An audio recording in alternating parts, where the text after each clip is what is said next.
খেয়াল করলেই দেখবেন এই সমাজে এমন কিছু মানুষ আছে যারা আপনার শত্রুর সাথে বন্ধুত্ব করবে। মনে রাখবেন, যে আপনার শত্রুর সাথে বন্ধুত্ব করবে সে আপনারও শত্রু। আসসালামু আলাইকুম, সবাইকে আমার আরও একটি ব্লগে ওয়েলকাম করছি। আশা করছি সবাই ভালো আছেন।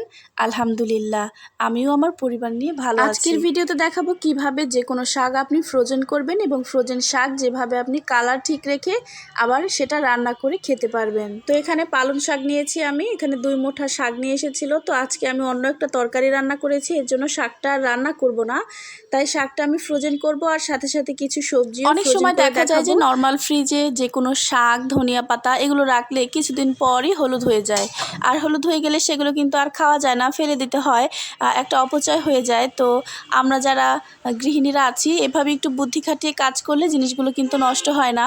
আর আমি ভাই গরিব মানুষ, আমার ছোট্ট সংসার, ছোট্ট একটা ফ্রিজ, তো আমার ফ্রিজে অত জায়গা নাই যে আমি আহামরি বাজার করে ফ্রিজে ফ্রোজেন করে রাখবো আর সেগুলো বছর ভরে খাবো। তো আমি অল্প স্বল্প বাজার করি, সেখান থেকেই আমি কিছুটা সংরক্ষণ করে রাখি, জানি আমি পরবর্তীতে খেতে পারি। তো শুরুতেই যেটা বলছিলাম আর কি, যে যাদেরকে আপনি অপছন্দ করেন, শত্রু মনে করেন, দেখবেন যে আপনার আপনজন যাদেরকে আপনি আপন মনে করেন তারাই কিন্তু তাদের সাথে বেশি হাসি খুশি থাকে, আনন্দে থাকে।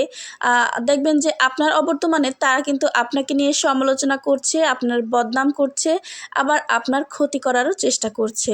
তাদের থেকে কিন্তু এখানে গল্প করতে করতে কাজ কিন্তু সেরে ফেলেছি। এই যে বাঁধাকপিগুলো দেখতে পাচ্ছেন, এগুলো কিন্তু অল্প একটু পানি দিয়ে ভাপ দিয়ে নিতে হবে, যেভাবে আমি শাকটা হালকা ভাপ দিয়ে নিয়েছি। এতে কিন্তু খাবারের টেস্টটা বজায় থাকবে আর কালারটাও নষ্ট হবে না। আমার শাকটা দেখতেই পাচ্ছেন কত সুন্দর গ্রিন কালারটা আমি রেখেছি। হালকা একটু পানি দিয়ে ভাপ দিয়ে নিলেই এটা এরকম সুন্দর কালার সবসময় থাকবে।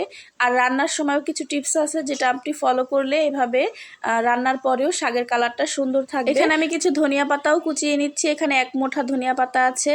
আর এই তো শীতের সময় যে জলপাইয়ের সিজন ছিল, তখন আমি 1 কেজির মতো জলপাই কিনে ফ্রিজে রেখেছিলাম। আর এটা কিছুটা গাজর আমি রেখেছি যাতে পরবর্তীতে কোনো কিছুতে দিয়ে খেতে পারি। তো এই তো এখন আমি এই সব জিনিসগুলো আস্তে আস্তে ফ্রিজে রেখে দিচ্ছি। এগুলো হচ্ছে বাঁধাকপিগুলো। তো এইভাবে আমি মাছ মাংস নিচে রাখি আর যে খাবারের যে আইটেমগুলো থাকে সেগুলো আমি উপরে রাখি। তো যেসব বন্ধুরা আমার ভিডিওটি দেখছেন তাদেরকে অসংখ্য ধন্যবাদ। আর আমার ভিডিওটির কোথাও কোনো অংশ যদি আপনার একটু ভালো লেগে থাকে, অবশ্যই চ্যানেলটিকে ফলো করার, বা যদি কেউ ইউটিউব থেকে দেখে থাকেন সাবস্ক্রাইব করার অনুরোধ রইল।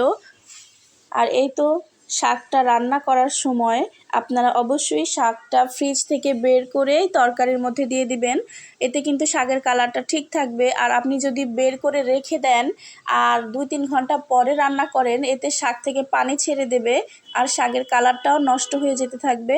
তো এই তো শাকটাকে আমি দেখেন কিভাবে কষিয়ে নিয়েছি।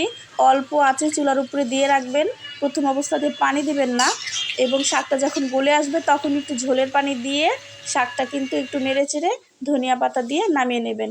দেখুন আমার শাকটা কত সুন্দর কালার রয়েছে। একই প্রসেসে আপনি শাকটা কিন্তু ভাজিও করে নিতে পারবেন। তো আজকের ভিডিওটা এই পর্যন্তই। ভিডিওটি কেমন লাগলো অবশ্যই কমেন্টে লিখে যাবেন। তো আজকে এখানেই বিদায় নিচ্ছি। আল্লাহ হাফেজ।